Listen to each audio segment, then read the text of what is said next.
All right, welcome everyone. I can see we have 4 people. I know that we had a couple of people in the comment section before now, about 6 people that were waiting. Okay, more people are joining in. Awesome. Awesome. So we're about 1 minute in. I just thought to start the webinar so that we can allow people come in and settle in while our second panelist also joins the call. I will just give another 2 minutes for other people to join in, and then we can get started. We already have one of our panelists on the call, Mr. Hamza Mohammed. I can assure you that this webinar is going to be very interesting, especially if you have some interactions or you intend to go into the business of cross-border payments, international payments, or you are in the payment business. I can assure you that you highly benefit from this webinar. So please, let's just give other people 2 minutes to join in, and then we will kick off.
All right, welcome everyone. I see that we have our second panelist on the call, so I think we can get started, and we have more people that have joined us. Welcome, welcome, welcome to today's webinar. Those of you who have been joining our webinar, you know that we always try to bring one topic or the other that would benefit you, benefit your business. And we also try to bring people who are experts on whatever topic that we're treating, so that at the end of the day, you will not just come and receive wrong information. You will get the right information that will impact your business and ensure that you stay on profit. And today's webinar is going to be a discussion on mitigating risks in cross-border transaction for businesses.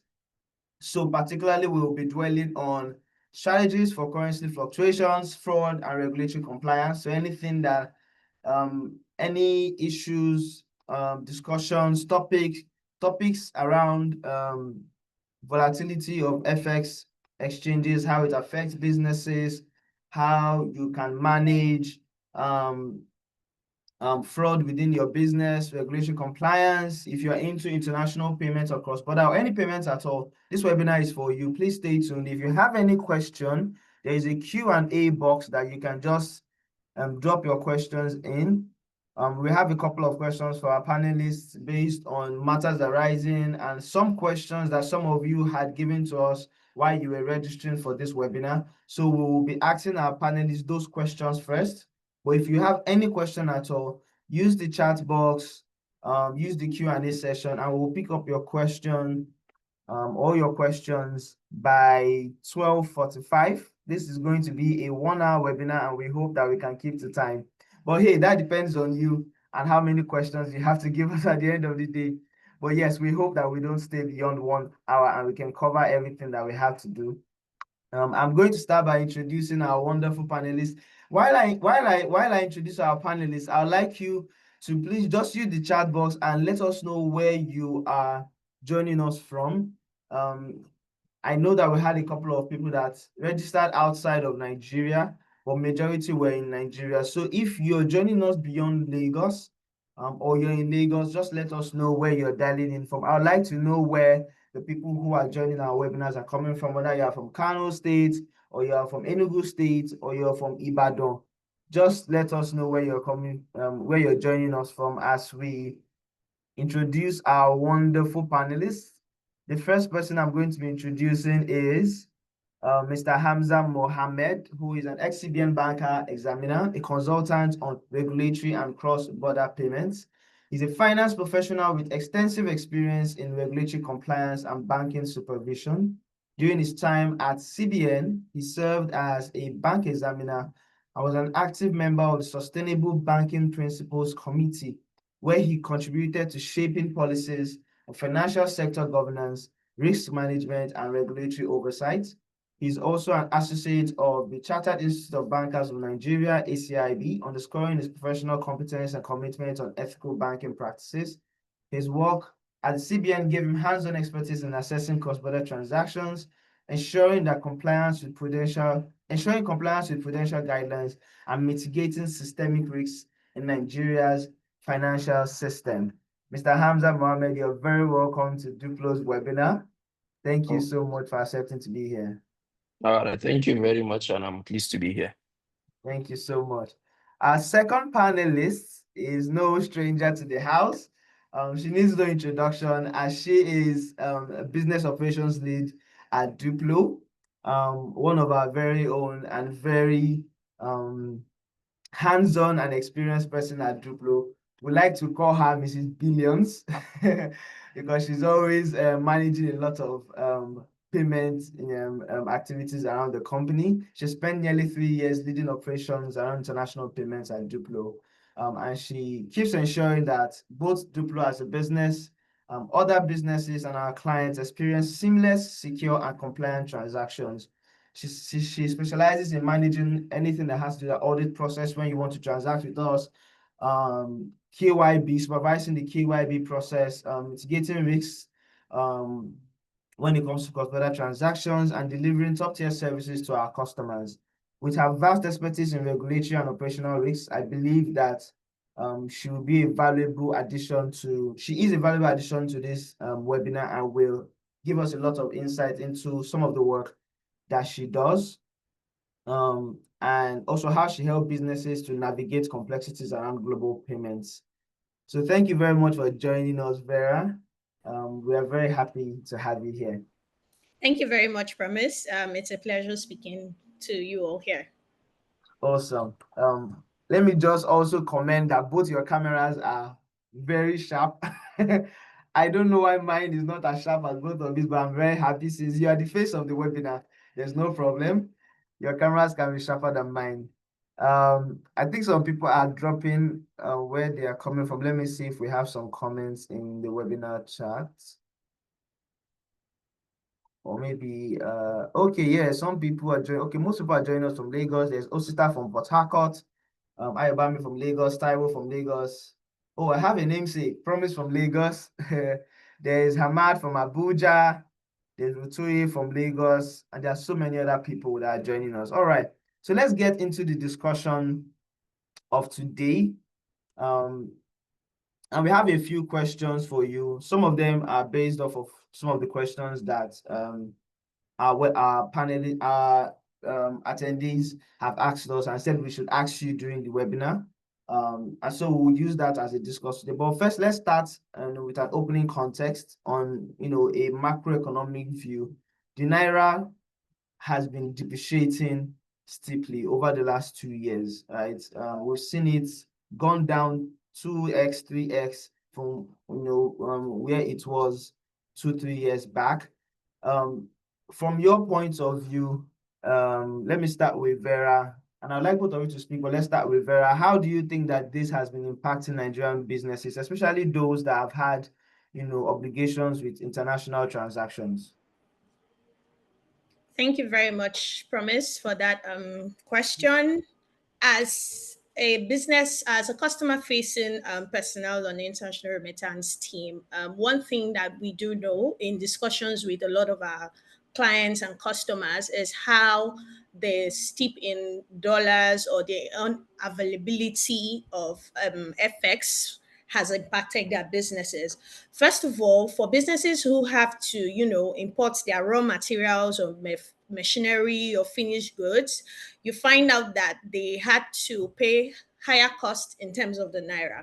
So at a time before the increase or in the hike in the naira rate, we saw the naira go from a couple of hundreds, about I think I personally had seen the naira go from about 350 naira to about 700, and as at today, we're seeing the rates at about 1,520.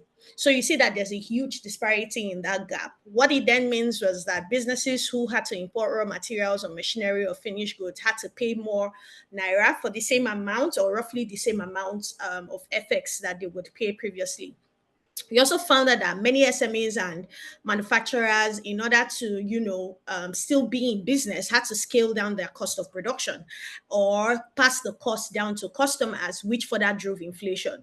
And so you could see, for example, let me use very specific example. Everyone here, I mean, a lot of us must have been eating pasta or spaghetti at a point. Your golden penny spaghetti at a point used to go for it's one. I mean, I remember it coming from 180 naira, 200 naira to it being sold at about 1,200 per unit now.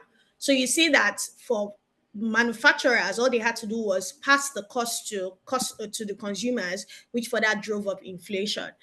Another thing that had happened for large businesses, we know that most large businesses usually would have a lot of borrowing from the banks in order to run their businesses. So imagine if they had taken foreign currency denominated loans, the repayment cost of those loans in terms of the naira was now higher, and then servicing these obligations was now eating down into their profit lines, which was also putting a strain on cash flow.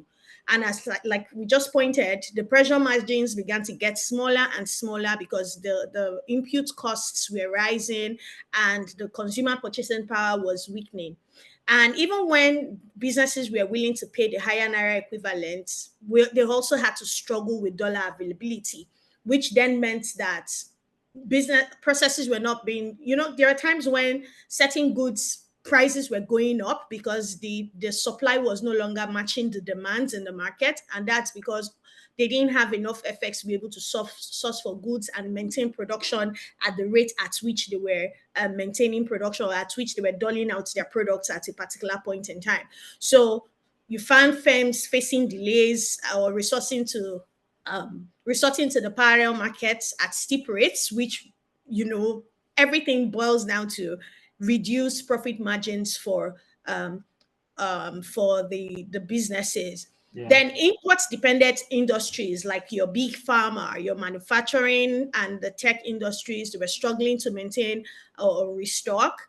And then some companies had to even shift to local sourcing or renegotiating their supply contracts in order to mitigate against the risk. What did that lead to? We then found out that foreign investors' confidence tanked, and so that meant that the interest in Nigeria's local markets, dwindled because they were very wary of the currency risk, which was making it harder for Nigerian companies to attract external funding. Some multinationals that had presence within the country found it difficult repatriating profits or back to their big, their parent companies. And then everybody, before you knew it, every single business started shifting towards dollarization, meaning they were now pricing in USD or setting up domiciliary accounts to hold hard currency. So these were some of the effects that most of the businesses that we dealt with were facing, or are still facing during this time period, where there was a steep in the you know naira over the past 2 years. Thank you so much, Vera. That was very extensive. Mr. Hamza, you've had experience from a commercial banking point of view, right?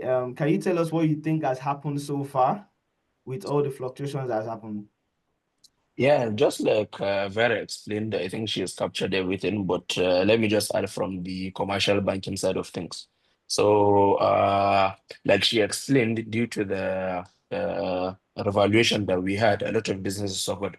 But I think when you look at it, you'll see that we had commercial banks make significant profits in 2023 and 2024. So this was mainly because they held FX in their books, so on their balance sheet because it's translated to Naira. So when we had new exchange rates, that meant that they had that revaluation gain. So technically, they made profits on that, even though at the time I know there was issues of FIRS taxing that revaluation gain at 50% also.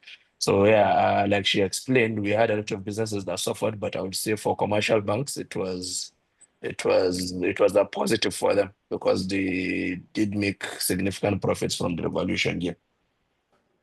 Yes, very, very wonderful perspective. It was a field day for the banks. They Yeah, it kept was they kept recording a lot of the profits. Yeah, profits both on the yeah, net side and yeah. everything, right?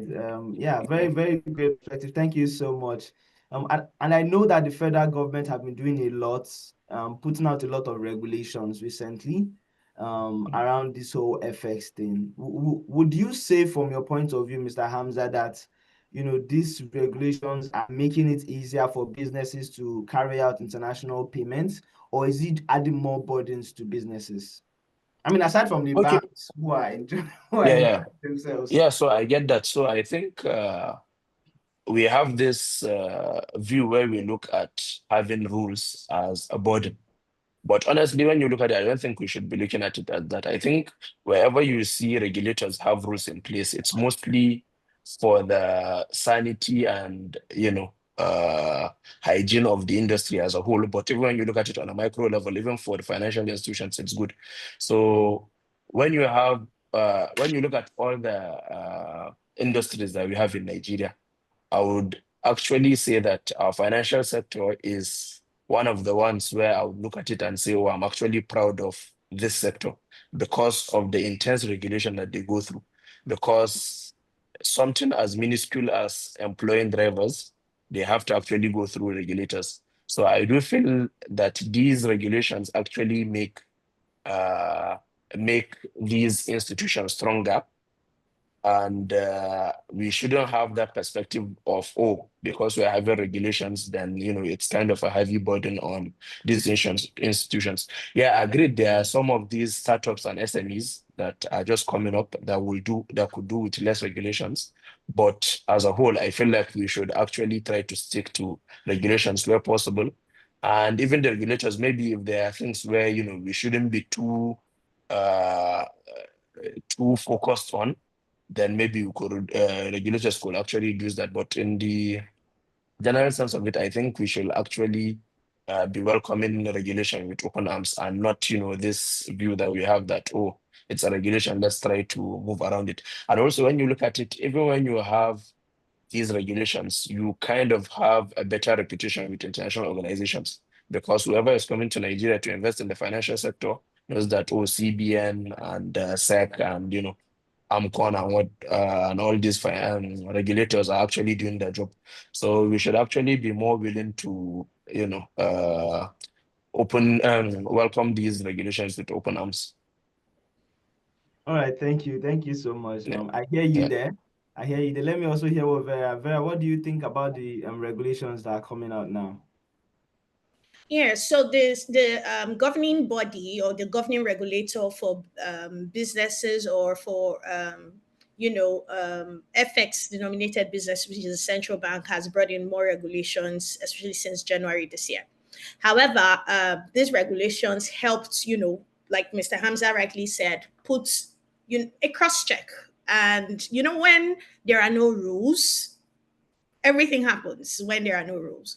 Um, we noticed that when the CBN came in with some of these policies, that further like halted the rates at which the disparity in the markets was going on. So at a point, you find out that the parallel markets, and even at this time, the difference between the parallel markets and your commercial banking rates are almost very streamlined and very close, and that has helped keep the dollar very, very stable. So we're not having that increased volatility that we usually would see at a time. I remember, I think what I used to say that one of the scariest days of my life was sometime in February last year, I think February 7th, where it felt like the dollar was adding like 100 naira every hour. That was a very scary day. And why did that happen? It's because there was free to for all. Everyone was coming and playing in within the space without regulation. So yes, regulations are good for the system. Regulations have been able to keep things in check and put a stop gap, and also really control. One of the things about so let me say is that one of the things about the FS market that makes it very that needs a bit of that makes it require a lot of regulation is the fact that anytime you talk about FX and compliance, you're always hearing AML, that's anti-money laundering, and then counterterrorism financing. It's done through these routes, right? So these regulations that are coming in by the regulatory body, yes, they do increase the compliance burdens, but it keeps the system in check and keeps it clear. So we do welcome these regulations. They've helped us. However, as a fintech company, you realize that the level of regulation we need to do to be able to meet up or be compliant with the regulatory body has further increased. So the compliance burdens are a bit more. However, these compliance burdens, like we've rightly said, have helped. So it's a win-win situation in this case, because the helping that it has further helped us do business in a way that it's clean and also very, very, very smooth, and puts us in good international standing, especially when you are now having interactions with other bodies. Because of these regulations, they take us more seriously now, because they know that, okay, we are doing our assignments and making sure that the process is clean and seamless. All right. So it looks like we all agree in terms Yes, of we do regulation agree. that Yes, we do. it's a good one. Okay, so from what I'm hearing, majority of the regulations have been good, both for businesses, for financial institutions, and the rest. Are there specific regulations at all that we think that should probably be revised, right? At this point in time, are there specific one? And if there isn't, that's fine. But just like they are good, there should also be one or two ones that might impact businesses negatively. Are we saying that there are no specific regulations that are impacting businesses negatively? I think Mr. Hamza, you mentioned something about some aspects of the regulations that may not be entirely relevant, and that regulators should be a bit lenient in that aspect. Are there specific regulations that have come out like that you think we should consider, or that the regulators should consider adjusting for businesses? Is there any of such?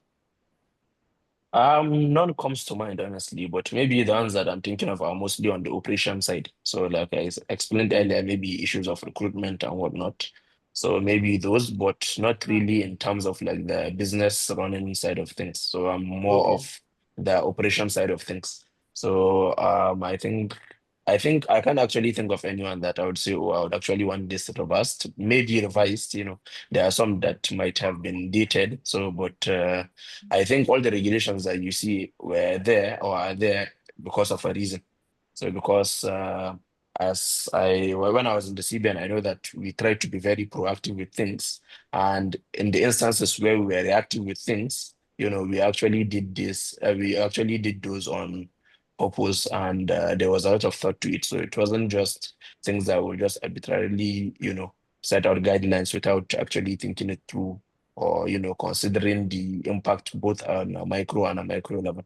So I would say the regulations are there for a reason, and maybe there are some that need to be updated, but not some that I would say, oh, they actually need to go as a whole.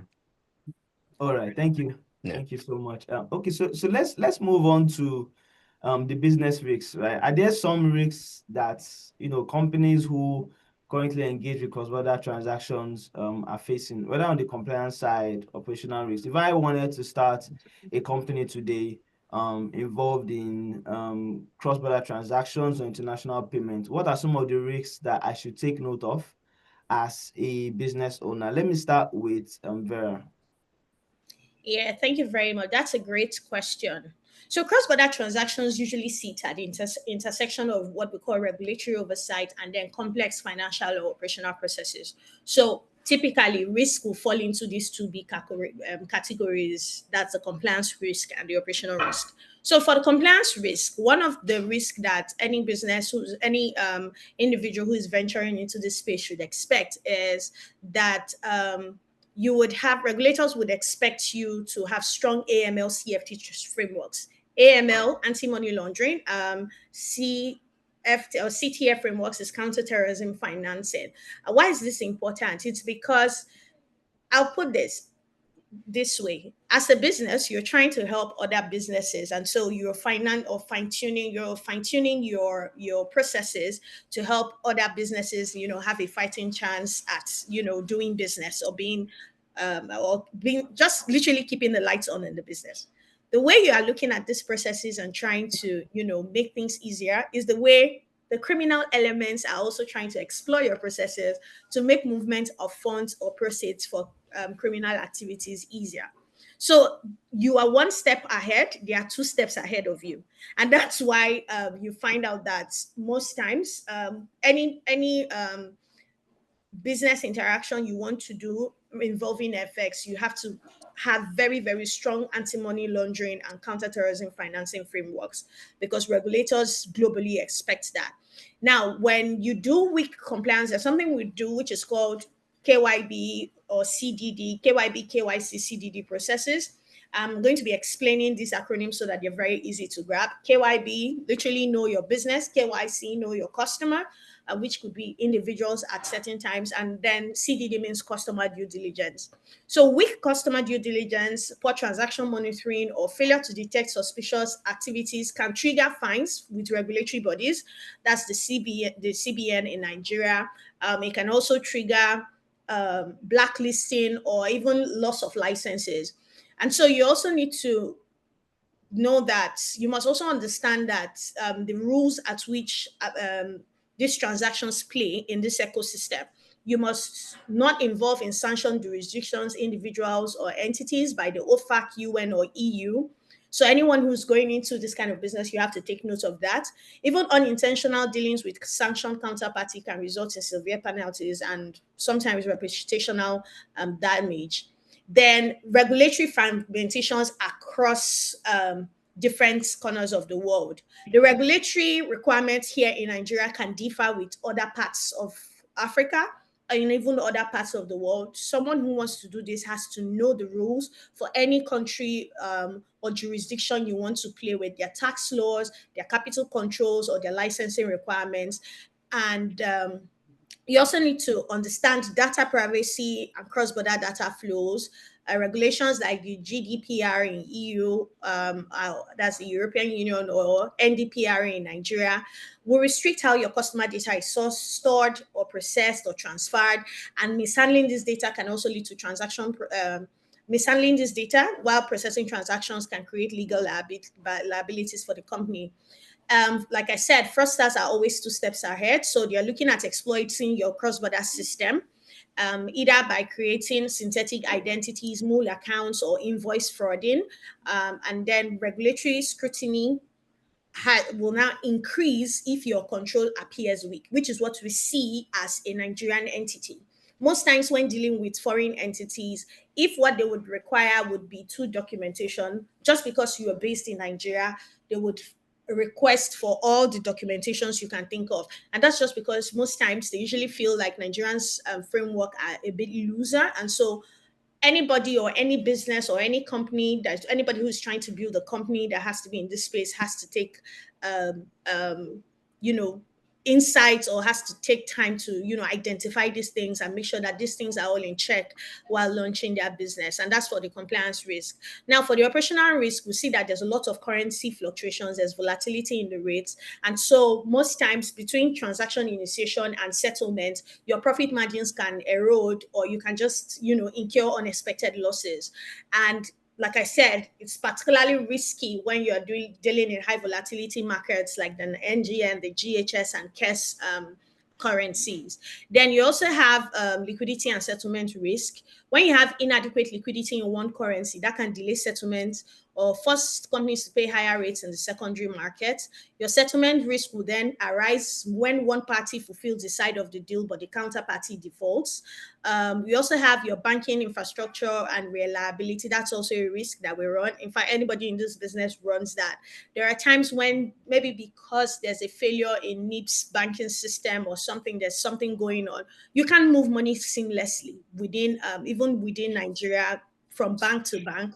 So for your customer paying you, the funds are not getting to you on time. You also pay your liquidity provider, funds are not getting to time. Those are some of the operational risk that you would get. Now, if you're a company that also dwells or a lot in operational manual recordings, you also have the risk of also, making mistakes, making duplicate payments or mistyping beneficiary details, and then recovery cost is a lot. You have your cyber security and technology risk. You are always afraid of hackers hacking your system, and so you need to up that. There's also the counterparty risk, which is that a payment processor that you've dependent on might just become insolvent or might not even like do their own part of the transaction. So those are some of the compliance and operational risk that you can that we see or that we face today when engaging with cross-border transactions. And that's a lot of risk. That's a lot of risk. Yeah. I'm not sure why people would want to go into it, because it sounds like a lot. Mr. Hamza, Vera has mentioned quite a number of them. I don't know if you have more you want to mention, but I also like you to tackle one part that she mentioned about currency volatility. Right? How do you think that, with all these risks, businesses can better prepare for things like currency volatility? Okay, I think she's addressed most of it, but I think I should even try to stress the importance of taking AML CFT issues very, very seriously. So, because globally now, I think we're actually seeing a heavy focus on AML CFT. So, for businesses that, are serious about business, not even just business, even their freedom, I would say. I think there's need for them to actually look at their AML CFT processes and scrutinize it as much as possible. So if you can just remember in 2021 or so, when Flutter, we've had about $40 million frozen in Kenya for AML CFT issues. So yeah, so I think it's something that businesses that deal, especially in cross-border transactions, should actually try to take very, very seriously. Then, sorry, you were asking what's the next part? Yes, I was asking in terms of currency volatility, Oh, how do okay. you think businesses can better prepare for it?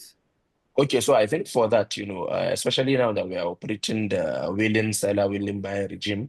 So, in the past where we had fixed exchange rate, so let's say maybe around 2011-ish, when you know that, oh, your exchange rate is 157 or whatever. So you could afford to not uh, have your revenues and your expenses in the same currency, because you know that, oh, in 6 months, if I go to the bank or CBN, I will still get effects at 157. So now daily it changes. So it has its advantages. The advantages part of it is we have more liquidity in the market, because now, like I said, it's willing seller, willing buyer. But the disadvantages is the volatility that it brings, like you explained.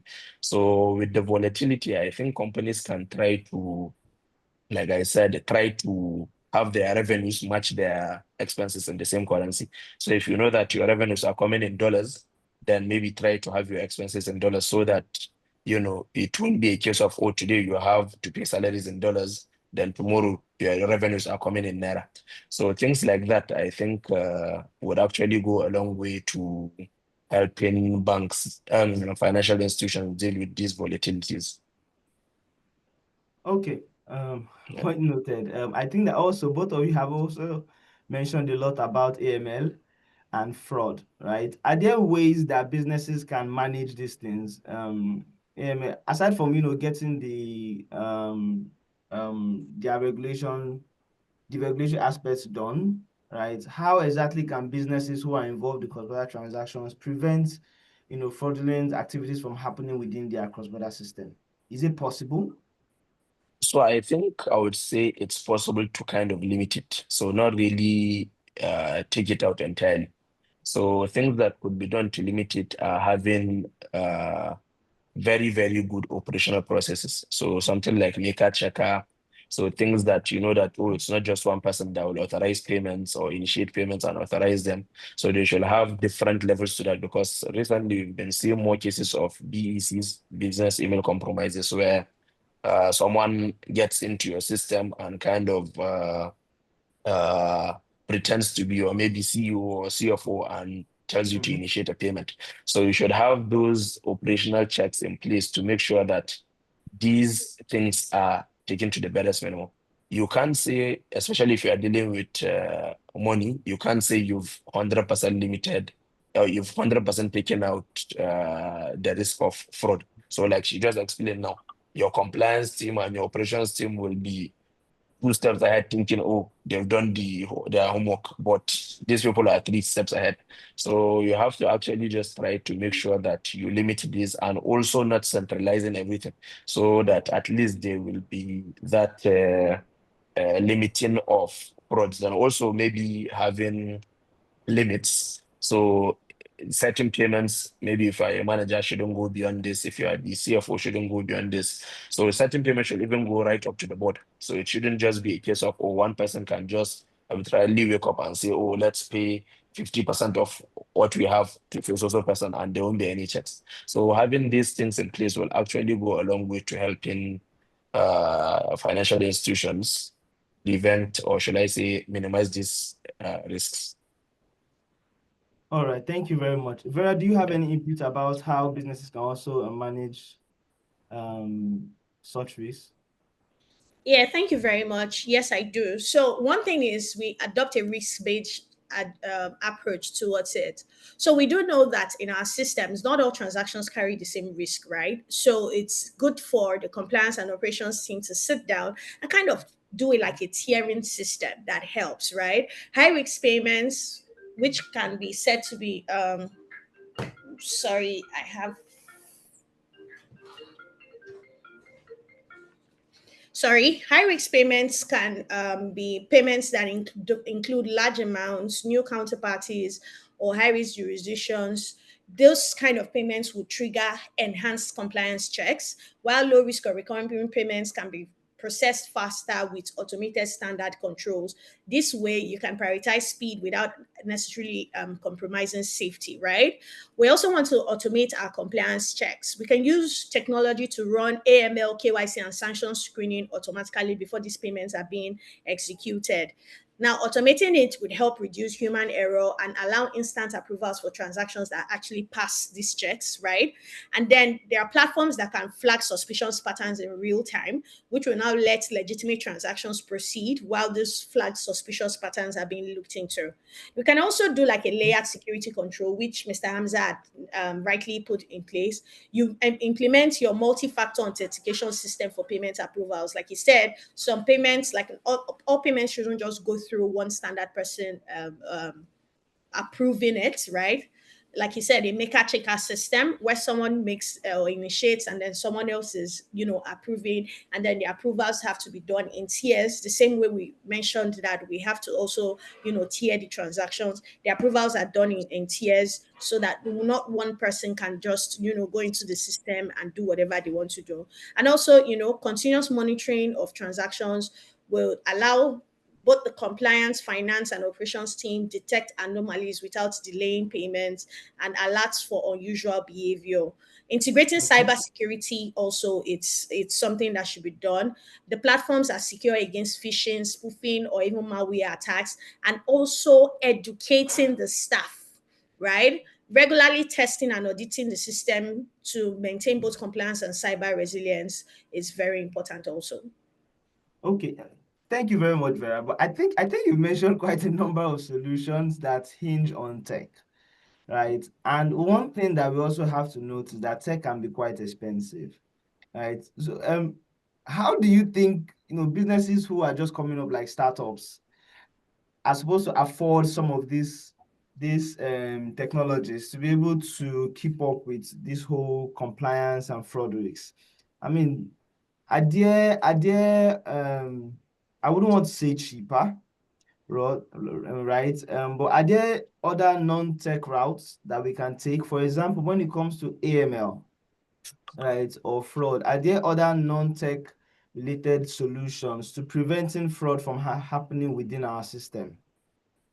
So honestly, right, for businesses or for individuals that are just starting businesses in these areas, right, are there non-tech ways? The non-tech way is to get a very good compliance personnel. So the money you are not going to spend on getting, a technology-based solution, spend that money in employing the services. It's not going to be as much, right? Which makes it easier or cheaper. Spend that money in getting a very good and experienced compliance personnel, somebody who has been in the space and has worked in maybe even a bank, right? In identifying these fraudulent things happening, somebody who understands it, that's a cheaper way. However, when it comes to Mr. technology, Hamza. right? Yeah, I like to think that a lot of times you have um,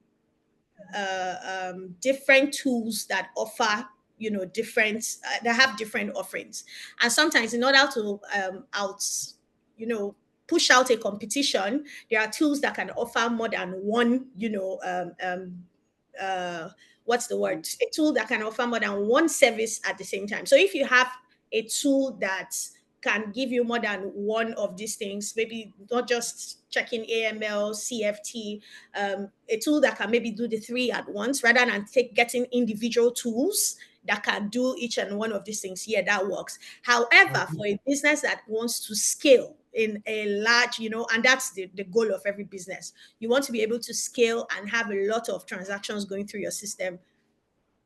Investing in technology based solutions is a must. They're pricey, but it's a must. And the Okay. cost of not investing in them, the cost you will pay by the time you are paying regulatory fines and all of that, is nothing compared to what you would pay when you are investing in these systems. So, like we say, and in economics, we'll say scale of preference. It's actually better for you to invest in them. They're pricey, but invest in them and it will save you spending money, the opportunity cost, which is paying the reputational damage and paying money to regulatory bodies and all of that. It's just easier for Yeah. you to invest that way. All right, thank you so much. There's one other point I wanted to pick up from what you said, but I'll ask Mr. Hamza that. So you have been a consultant in the past for fintechs and cross-border payments issues, right? One thing you will notice is that when it comes to cross-border transactions, there's always a need for speed, right? There's a need to be able to carry out transactions very fast. How do you advise a business when they are looking for how to manage both speed and still keep up with compliance? Okay, so agreed, compliance, I would say, slows down business, especially for transactions. So, but it's one of those things where it's actually, if I would even classify it as an evil, so I would say it's actually a necessary evil, a very, very, very necessary evil. So I don't think, we should forego compliance for the sake of speed. So in as much as we would want our transactions to be fast, I would also want the peace of mind knowing that, oh, today if I make a transaction, it will be, safe and no one will actually hijack my money. So I think we should try to find a balance, but we should actually be tilting more towards the compliance. So if we are given the two options of either to do a fast transaction or a transaction that checks all the boxes in terms of compliance, I think we should stick down with the compliance. And also we can look at it in terms of the, like how she explained earlier, like the risk-based approach to it. So there are certain transactions where we can have someone that's, oh, this account is pre-cleared. Then we can say, all right, then let's quickly make this payment go through. But it shouldn't be a general policy that, oh, whatever transaction or whatever payment we need to make, we'll make it that quick. So the quickness shouldn't be the determining factor. I think when we're dealing with people's deposits and payments, the safety of their deposits and payments is more important than the speed. So if I make a transaction now and it goes after 5 hours, I'm more at peace than, oh, this transaction went in 30 seconds, but it went to someone's account, or someone just took the money. So I think we should be more inclined towards the compliance part. So if we can have a situation where we'll have both, fine. But if we must have one, then it should be the compliance. All right, thank you. Thank you so much, Mr. Hamza. So there's one question that somebody had asked, and I think it Okay. speaks to, okay, we have two questions, but I think there was a question that someone asked while registering, and it speaks to something that both of you had mentioned when it comes to requirements, for businesses who want to go into international payments. I'm not sure, but I heard something about understanding, the requirements of the other country, with the other currency that you want to operate in. So someone is asking, is there a repository or a platform or a website where we can get to know or get information about all the different regulations or things that we need to take note of for the other pair of currency when dealing with financial and cross-border transactions? Any of you can answer, because I don't know who they are directing it to. Okay, let me speak first, and then Mr. Hamza, if there is, then you can let me know. So, with my experience on this desk for the past 3 years, one thing I would say is that you may not necessarily, you learn from experience, right? That's how I'll put it. Every single knowledge you have to be able to want to learn, and sometimes learning comes as a result of the challenges that you face while you are on it, right? So is there a website? I don't think there is a website. However, what I think that you should do is you should put yourself to, learn before it happens to you. So you've talked about it. We've talked about some of these things, and you're hearing regulatory requirements in this country. Maybe you are expanding into the country. The first thing you want to do is to do like a roadmap of knowing what the regulatory requirements in on that country is. What is it required to set up that business? What's required to do transactions in that particular place? What does their regulatory body, what are the basic things that a regulatory body would ask of you? What's the landscape like? What's the what's payment patterns like? For example, I do keep saying it, in Nigeria we have a very advanced system in terms of how money moves. You pay money at this point, the receiving party is receiving it in like 30 seconds, 1 minute. They're getting a lot on the other end. It's not like that in some other countries, right?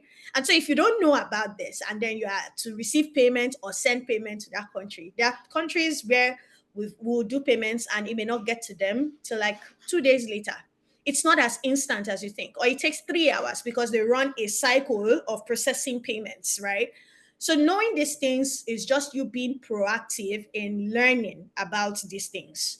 I don't think there's a particular website. If there is at any point in time, I think it's something that will be well known or we'll find out. But the major thing I will say is note down what you want to learn and the countries you are interacting with. Note down what it is. Let knowledge be your friend. Make research and ask questions. Have people that are more experienced than you that you can ask questions, that are a wealth of knowledge. For example, Mr. Hamza. So it means if I need to know a payment requirement somewhere, or I need to know something about the regulatory body, I know he's more vast and experienced than that. So I would literally, approach him and say, okay, this is the challenge I'm having. So build a network of people around the different regulatory spaces that you can easily ask questions. However, we have the internet, just go into deep research and then you learn these things as you go. Promise you're Yeah, muted. muted, Precious. Yes, pardon me. Awesome. So we have like 5 questions that are still left from our attendees that we're going to start taking. But I don't know, Mr. Hamza, do you have any response to the previous question about where we can, maybe you have a hack or a private No, I website? actually don't. I actually don't, but I would actually advise, regularly checking the CBN website, cbn.gov.ng. So all circulars, guidelines are usually uploaded there. So there's nothing that you will miss if you actually check in there. And there's a huge store of guidelines, circulars going back 20, 30 years there. So whatever you are looking for in terms of CBN regulation, it's actually there. And if you need any help, I'm sure it's not going to be hard finding a compliance person close to you. And in regards to the website, I don't know of any. Maybe Precious and his team can help us come with one. All right, all right. Thank you so much. So let me take the first question that came in. I think this had to do with your statement about banks recording gains. Okay. So it says, could the revaluation gains recorded by banks in years past be a contributing factor to the delay in the release of their H1 financial results? Well, I know that the deadline usually is March 31st for banks to submit, and for publishing, I think it's end of June. So, but I don't think the revaluation gain issue is the issue here, because we've had that for the last 2 years, because we had it in 2023 financial year. So I don't think that is, maybe there's another issue. I've been out of CBN for a minute now, so I'm not sure why there's the delay, but I don't think the revaluation gain is the reason here, because and also, when you look at it, we've had stable FX for the last maybe 12 to almost 18 months. It's been relatively stable. So I don't think that's the issue here. But I'll try to find out, and I'll share it with, yeah, Abubakar, and I'll share it with him. And once I have an All answer. right. Yeah. All right. Someone is asking, I think this was about tools when we were talking about technology. Have you had any impact using AI to manage some of these risks and regulatory activities? If yes, could you share your impacts and your experience?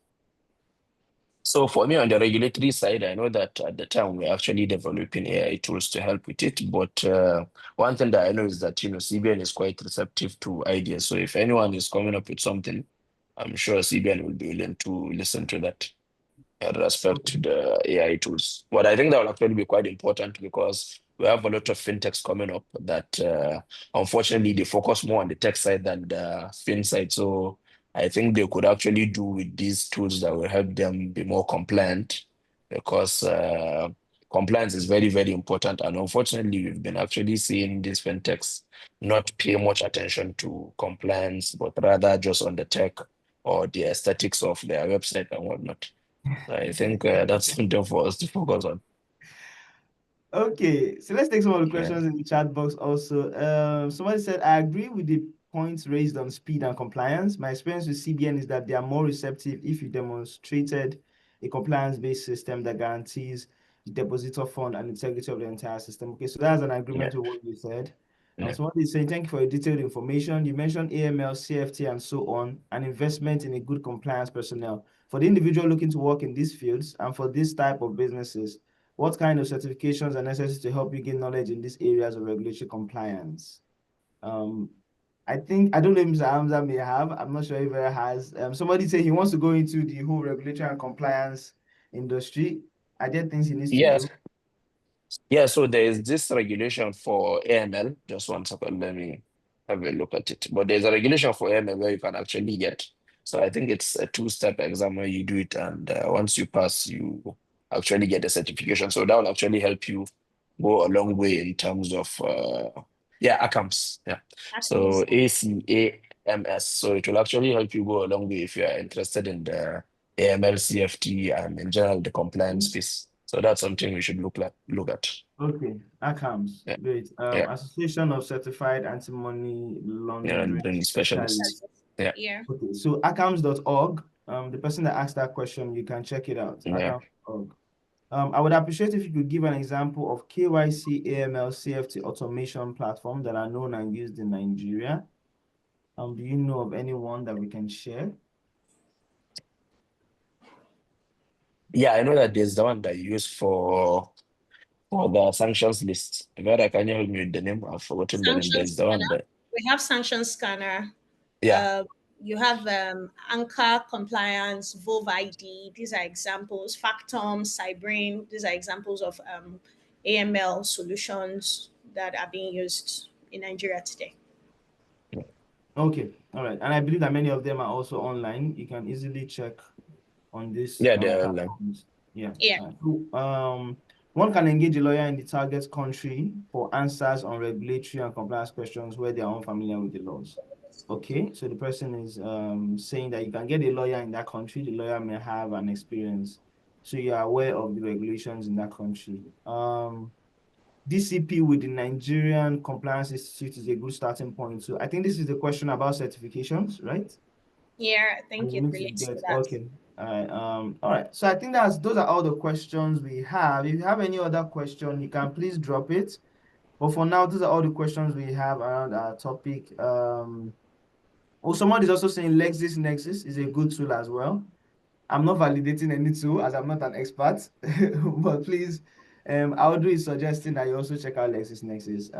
If you didn't catch the other ones that Vera mentioned, we'll definitely share the recording of this webinar with everyone, so you can, revisit the webinar, listen to some of the suggestions and the advice that our panelists have given, and then you can, do your research on your own. Oh, somebody's agreeing with Audrey on LexisNexis. Okay, I guess LexisNexis is a good tool at the end of the day. All right. Thank you so much for this session. I think that's the end. I think there's been a very great and insightful session. You guys really did justice to many of the questions, and we did it while keeping the time. Also, we still have 5 minutes on our hands. Thank you so much, Mr. Hamza. Thank you so much, Vera. It's been a very wonderful time with you dwelling on this topic. I'd like to, I don't know if you have LinkedIn platforms or other platforms where people can reach out to you if they have questions or contact you. I would send a follow-up email to know if it's something you would like to share, and then we can add it to the follow-up email that we'll share with everyone. If there's anybody who probably wants to consult you for any of these aspects, they will definitely reach out to you. For Duplo also, we try to help businesses, stay compliant while they are carrying out whatever cross-border transactions you're having. So before you even onboard into the Duplo platform, we'll also do our own compliance checks and ensure that you are safe and we are safe before we even do any business, right? So if you'd like to reach out to Vera, I'll also share her email in the follow-up email that we'll send to everyone with the recording. And if you have any questions, you can reach out to them directly. Once again, thank you so much, Mr. Hamza. It's a pleasure having you here. Thank you so much, Vera. I really enjoyed the time with you. Thank you, Precious. All right, Vera. Have a good one. one more thing. I think I have pardon me, please. I usually don't miss this part, but I need to ask you some questions. Yeah, very quick one. I have some fun questions that I want us to treat before we go, just so that we get, to know you a bit. All right. So you tell me, I'll mention two things, right? And you tell me which one you prefer, right? So and the first one, tea or coffee? Which one do you prefer? Mr. Hamza, tea or coffee? Well, in my days of hot beverages, it would have been coffee, but I rarely take any hot beverage now. Oh, wonderful. Okay, so Yeah. coffee it used to be, right? Yeah. Vera, tea or coffee? Which one would you take? Coffee it is. Coffee, wonderful. You're a hard worker, so you want to keep your eyes awake. Okay, so which one would you choose? Unlimited travel tickets or unlimited free food? Mr. Hamza, For me, it's ticket. I actually travel love travel, tickets. so yeah, yeah, You don't and want I unlimited don't care food. about food that much. No, honestly, I don't care about food that much. I care more about travel. Okay, how about you, Vera? Unlimited food. Everybody knows that. I like food. Okay, okay. Working late night or working in the day only? Which one would you prefer, Mr. Hamza? Sorry, I didn't hear you. Do you prefer working late nights or strictly Oh, date? strictly daytime. I prefer to have, just daytime work and in the Okay, evening just rest. Yeah. all right. Vera, I prefer to work at night, less disturbance because during the day it calls and a lot of that. But yeah, I would prefer, I like working during the day if there are no plenty distractions, but because of the nature of job that I do, then working at night it is. All right, all right. Somebody has confirmed your status, Mr. Hamza, that you like coffee because you're a CBN examiner. Okay.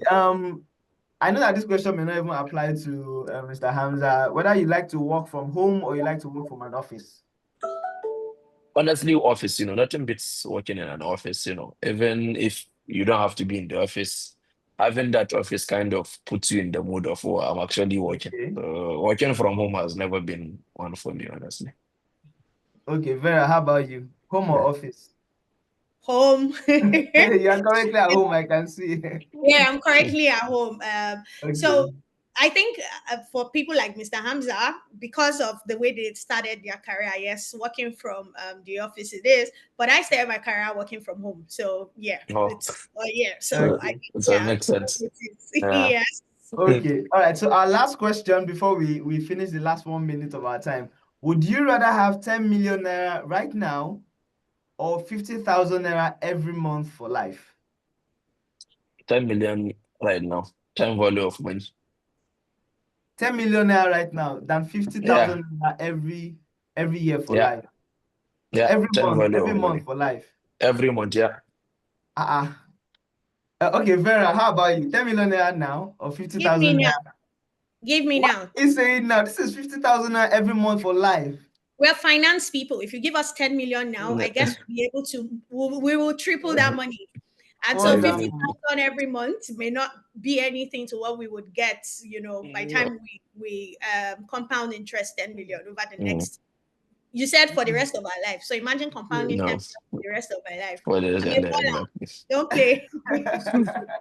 Okay, so is that also your analogy, Mr. Hamza?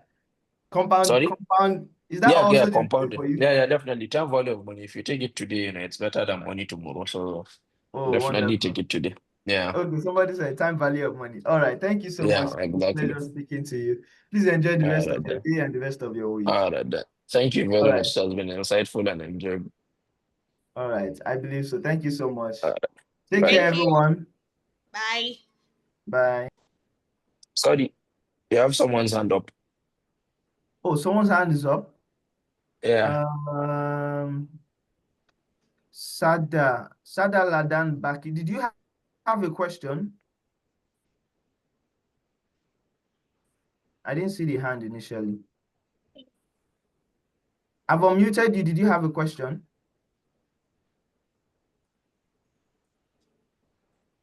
Okay, then. I don't think he's unable to speak. So you can send us your question and we'll pass it on to the panelists. All right then. Thank you. All right. Thank you. Do take care, Have a everyone. good one. Bye bye.